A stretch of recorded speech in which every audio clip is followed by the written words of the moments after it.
장애인에게 꼭 필요한 활동 지원 서비스.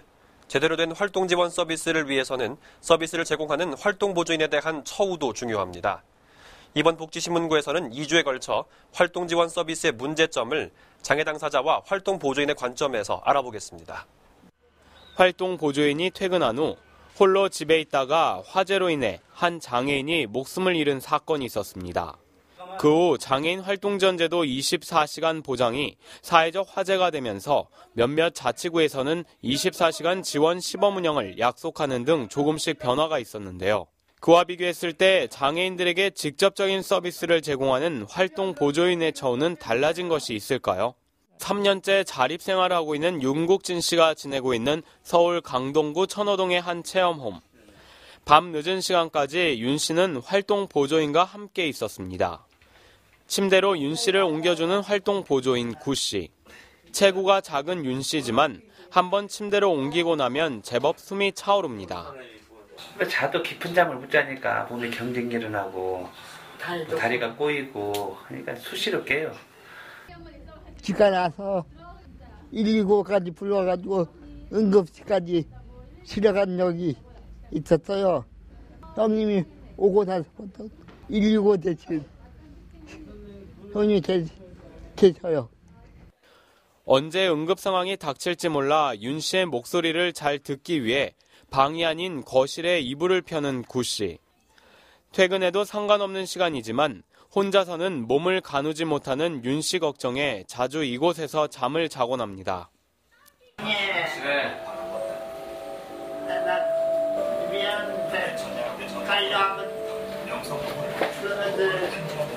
수시로 몸에 경직이 일어나는 윤 씨에게는 24시간 활동 지원 서비스가 생존을 위해 꼭 필요한 제도입니다. 하지만 윤 씨가 받는 활동 지원 시간은 월 600여 시간, 하루 22시간이 채 되지 않기에 지금의 활동 지원은 구 씨의 희생이 뒤따릅니다. 윤 씨는 이런 구 씨에게 더할 나위 없는 고마움과 왠지 모를 미안함을 느낄 뿐입니다. 그러니까 형님이 활동 보조인, 제 활동 보조인은 자기 희생을 많이 하는 거죠. 그래서 저도 그게 좀 미안하고. 쉬는 시간도 없이 하루 종일 윤 씨를 돌보는 구 씨는 일한 시간만큼 정당한 대가를 받고 있을까요? 안타깝지만 현재의 상황으로는 아닙니다. 활동 보조인들은 지금도 100만 원도 안 되는 저임금으로 생계의 어려움에 허덕이고 있으며 생활이라도 하려면 살인적인 노동 시간을 감당해야만 한다.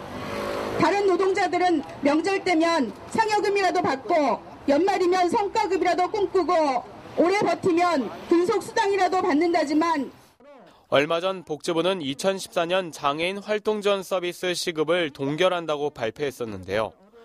복지부에서 정한 시간당 급여가 사실상 유일한 수입원인 상황. 활동지원을 하는 것만으로도 충분한 생활이 가능하도록 임금이 조정돼야 하는 것이 당연합니다. 하지만 현실은 최저임금을 밑도는 임금과 열악한 근무 환경 때문에 구 씨와 같은 활동보조인들의 일방적인 희생을 강요하고 있는 상황입니다.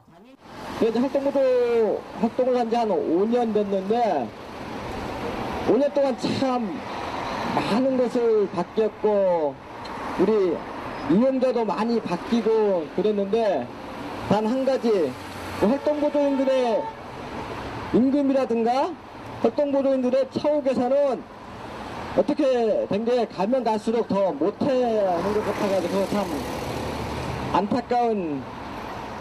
활동지원 서비스는 이용 당사자의 특성에 맞춰 일상생활을 돕는 만큼 이용자의 행동 양식을 정확하게 파악하고 적절하게 대응하는 것이 상당히 중요합니다. 따라서 활동 지원 서비스를 받는 이용자는 활동 보조인이 안정적으로 오랜 기간 활동 지원 서비스를 제공하는 것을 원합니다.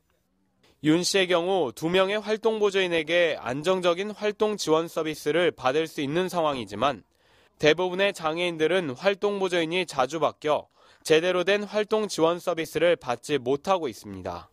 하루에 8시간 바뀌면 스케줄 조정이 안 돼가지고 저는 외부 활동하기가 좀 많이 좀 곤란하실 것 같아요. 활동보조인은 낮은 임금과 처우 때문에, 이용자는 부족한 서비스 시간과 불안정한 서비스 제공 때문에 결국 둘 다 불안함에 떨 수밖에 없습니다. 다음 이 시간에는 지금의 활동 지원 서비스의 문제점을 어떻게 하면 개선할 수 있는지 알아보겠습니다.